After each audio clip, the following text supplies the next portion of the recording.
আজকে এসেছি কল্যাণী স্কয়ার মাঠের পুজো দেখতে। এবারে থিম হচ্ছে দিল্লির অক্ষরধাম পড়েছে এখানে, দেখতে তো বেশ সুন্দরই লাগছে। এবার লাইটের ঝলকা কিন্তু বিশাল হয়েছে, হেবি সুন্দর লাগছে দেখতে। এবার গেটটাও ফাঁকা রয়েছে, কোনো গেটে কোনো ভিড় নেই। এমনি টাইমে যেরকম ভিড় থাকে আগে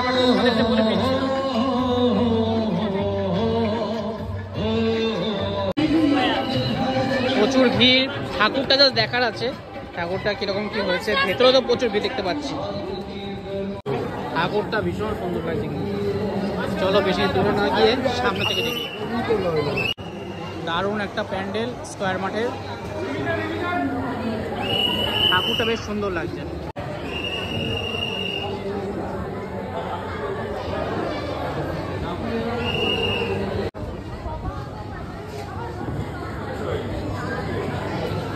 পুজো দেখেই বাইরে দেখতে পাচ্ছি মেলা বসেছে না, এটা কিন্তু সব জায়গায় হচ্ছে। আমি দেখতে পাচ্ছি মেলা কলকাতার পুজো তো দেখা যাচ্ছে, আর এখানকার কল্যাণীতেও দেখা যাচ্ছে, আইটিএম মাঠেও তো আছে।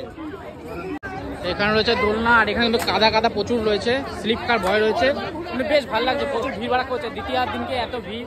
আর এখানে ফুড স্টলও রয়েছে, বাকি ওপর থেকে যাওয়া যাবে, ওপর দিকে যাই। রয়েছে এখানে আচারের দোকান, রয়েছে জুয়েলারির দোকান, রয়েছে এত সুন্দর দোলনা, রঙিন দোলনা। হ্যাঁ, দেখে না গেলে এখানে কিন্তু খুব কাদায় কাদায় ভর্তি রয়েছে।